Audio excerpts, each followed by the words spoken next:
لیکن مجھے بتائیں کہ اگر کوئی بندہ ہر وقت سوچے کہ موقع ملے گا تو نشہ کروں گا اور اس کو کوئی موقع ہی نہیں دیتا، گھر والے گھیرے رکھتے ہیں اور 1 سال گزر گیا ہے اور گھر والے گھیرے رکھ رہے ہیں، تو کیا وہ ریکوری میں ہے یا ریلیپس میں ہے؟ تو ہے آلریڈی ریلیپس۔ ساری چیزیں ساتھ ساتھ چلتی رہتی ہیں۔ دیکھیں، ول پاور ایک فیکٹر ہے جو کچھ عرصہ تو کامیابی دیتا ہی ہے، چاہے 2 دن دے، چاہے 4 دن دے، چاہے بیچ میں تھوڑا ہاتھ ڈلوا دے، تھوڑی سی مدد کر دے۔ ول پاور کے فیکٹر کو کچھ نہ کچھ مددگار فیکٹر تو ہم کہیں گے نا، یعنی 100 دن اندر بھی رہے، 100 دن باہر بھی رہے اور اس کے بعد وہ ول پاور سے چھوڑ دے،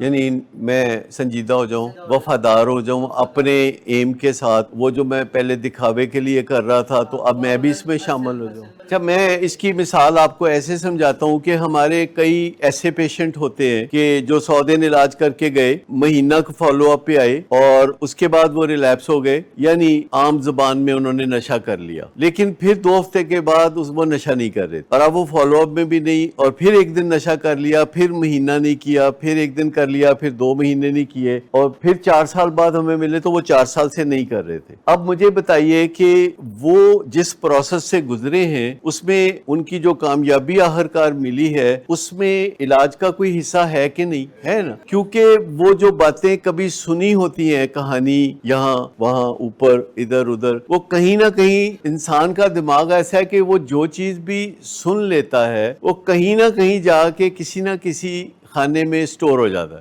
یہ نہیں ہوتا کہ وہ لاسٹ ہو جائے، اسے ڈیلیٹ نہیں کیا جا سکتا۔ تو کئی دفعہ ایسے ہوتا ہے کہ بیچ میں کوئی پیشنٹ جا کے تو شروع میں گھر والوں کو تنگ کرنا، گڑبڑ کرنا، اور پھر سڈنلی کوئی بعض کا ٹھوکر لگ جاتی ہے، بعض کا سوچ آ جاتی ہے، بعض کا کہتا ہے ان تو کب تک کرتا رہے گا۔ کوئی دوست ہے جو کہ اس کو باقاعدہ نشے کی طرف لگاتا تھا، وہ دبئی چلا گیا ہے تو چلو سے جان چھوٹ گئی، کوئی ارد گرد حالات میں تبدیلی آ گئی۔ تو بے شمار چیزیں ہوتی رہتی ہیں۔ ایک چیز جسے ہم غور سے سمجھنا چاہیے کہ کئی دفعہ لوگ بہت زبردست کسی مسئلے میں پھنسے ہوتے ہیں اور ان کو نہیں پتا ہوتا کہ وہ، اس کو ہم کہیں گے بے خبری یا جسے کہتے ہیں ڈینائل، ان کو پتہ ہی نہیں کہ وہ کسی مسئلے میں پھنسے ہوئے ہیں۔ پھر ایک وقت آتا ہے کہ ان کو پتا چل جاتا ہے کہ وہ تو مسئلے میں پھنسے ہوئے ہیں۔ تو یہ ترقی ہوئی کہ نہیں، کہ پہلے پتا نہیں تھا کہ وہ مسئلے میں ہیں، پھر ان کو پتا چل گیا کہ وہ تو مسئلے میں ہیں۔ مثال کے طور پر اگر کوئی آیا ہے جس کو ٹیم جا کے لے کے آئی ہے اور وہ آ کے میں پوچھتا ہوں کہ کیسے آنا ہوا، پہلا سوال میرا یہی ہوتا ہے، کہتا پتا نہیں، انہوں نے پوچھو جڑے لے آئے نے۔ لیکن 8 دن بعد، 15 دن بعد، 10 دن بعد وہ مجھے کہہ رہا ہوتا ہے کہ مجھے پتا چل گیا ہے کہ میرا